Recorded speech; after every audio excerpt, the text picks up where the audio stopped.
ఆహుతి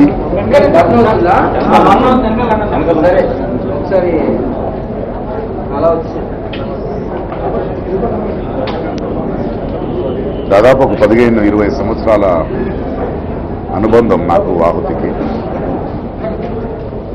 సహృది ఎంతో ప్రేమ. నేనంటే కలిసినప్పుడల్లా ప్రకాష్ కొంచెం కోపం తగ్గించు, ఎందుకు గొడవ పడతావు అందరితో, కొంచెం ప్రశాంతంగా వెళ్ళాలి అనేవాడు. ఆహుతి సినిమా చూసి చాలా అద్భుతంగా నటించావు. చాలా సంవత్సరాల తర్వాత చూశాను ప్రసాద్ అంటే. చిన్న పిల్లోడు థ్యాంక్ యూ ప్రకాష్ నీ నోటి నుంచి ఆ మాట అనేవాడు. నాకు ఇంకా గుర్తుంది, ఈ రోజు నేను హైదరాబాద్లో ఉంటున్న ఇల్లు, ఆ ఇల్లు నాకు కొనిచ్చింది ఆహుతి ప్రసాద్. అప్పుడు హోటల్లో దిగేవాడిని. ఎప్పుడు ఎందుకు హోటల్లో దిగుతుంటావు, నీకోసం ఎదుగు చేసుకోవా అని అడ్డుపడి, అప్పుడు నేను సినిమా చేస్తున్న నిర్మాత దగ్గర 5 లక్షలు తీసుకెళ్లి మాదాపూర్లో తన ఫ్రెండ్స్ కట్టుతున్న ఒక బిల్డింగ్స్కి అడ్వాన్స్ ఇచ్చి, ఇక్కడ ఇల్లు కట్టుకోవాలి నువ్వు,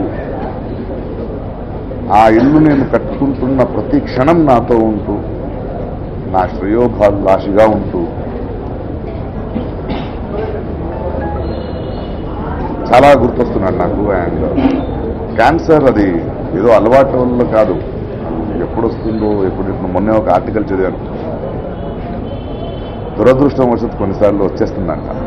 అండ్ అది ఒక వర్షంలో ఇలా లాగేసింది. 6 నెలల క్రితం ఆయన నేను కలిసినప్పుడు ఒక షూటింగ్లో ఉన్నప్పుడు నాకెందుకో డౌట్ వచ్చి అడిగాను, ఏంటి అవుతుంది ఒంట్లో బాగాలేదా? ఏం లేదు ప్రకాష్, జస్ట్ లిటిల్ థింగ్. 3 నెలల క్రితం కలిసినప్పుడు కూడా ఏం లేదు అన్నాడు. అంటే తనకు తెలిసిందేమో ఆ నొప్పి, ఆ జబ్బు ఏంటో. అది మిగతా వాళ్ళకి ఇబ్బంది అవ్వకూడదు, షేర్ చేసుకోలేదు, దాచాడు.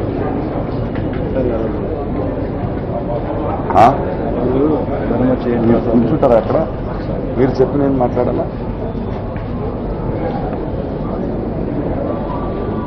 ఆయన దగ్గర నేర్చుకుందంటే నేను చెప్పగలను, టు లవ్, ప్రతి ఒక్కరికి సహాయం చేస్తూ అండగా నించున్నాడు నాకు.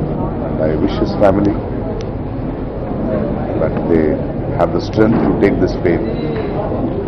తెలుగు సినిమా ఒక మంచి నటుడిని, ఒక మంచి స్నేహితుడిని, మంచి కార్యకర్తని కోల్పోయింది. Thank you Ahuti for everything. Thank you.